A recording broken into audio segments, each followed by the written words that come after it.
So you'll end up using quotes an awful lot in your code. And there's no official rule around quotes, but there's some best practices, and you'll see this executed across the majority of the most commonly used modules.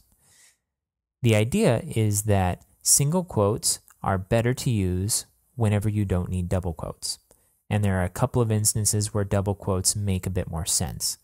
One is if you have a single quote that you need to incorporate in a string. So if we were using single quotes on this line, for example, we would need to escape this single quote with a backslash.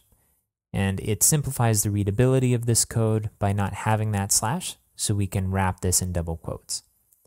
The second instance where double quotes would make sense is if we were going to use a variable inside of quotes.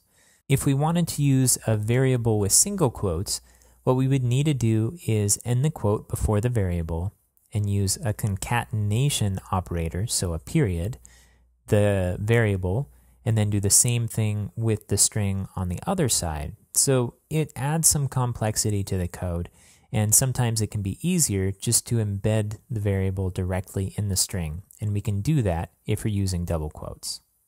Speaking of concatenation, let's take a look at standards around concatenation. So here's the right way to do it. We have two types of concatenation here. We have between two variables or a string, and then we have as an operator to append to the end of an existing variable.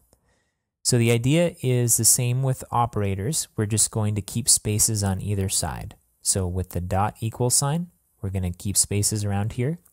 And same with the dot between two variables, or between a variable and a string, or between a string and a string. It doesn't matter. Always add spaces. Okay, let's look at comments.